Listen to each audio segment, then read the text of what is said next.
Big news today from the Federal Reserve, the central bank deciding to raise interest rates by 1/4 percentage point. ABC's Lindsay Watts is in Washington with more on the impact of today's announcement. A pivotal announcement by the Federal Reserve. The Fed raising interest rates by 1/4 percentage point. The Fed walking a tightrope. They're trying to balance continuing to aggressively raise interest rates to battle inflation or easing the hike on rates to avoid further plunging the banking system into crisis. My colleagues and I understand the hardship that high inflation is causing, and we remain strongly committed to bringing inflation back down to our 2% goal.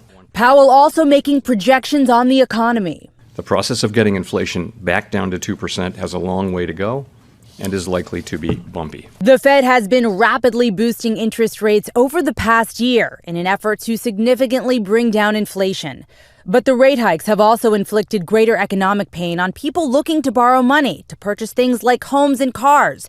They've also sent credit card interest rates soaring. As an example, if someone makes minimum payments toward the average credit card balance of just over $5,800, they'd end up paying over $8,300 in interest over 20 months. They meet again in May and then again in June. We could start seeing the Federal Reserve pausing these interest rate hikes in the months to come.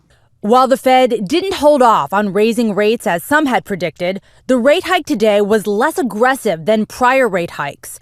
It comes after the collapse of Silicon Valley and Signature banks. Some critics say the rapid rise in interest rates contributed to the failure of those banks and created instability and a lack of confidence in the U.S. banking system. Our banking system is sound and resilient. Inflation has fallen significantly since its summer peak, but right now it remains more than triple the Fed's target of 2%. Lindsay Watts, ABC News, Washington.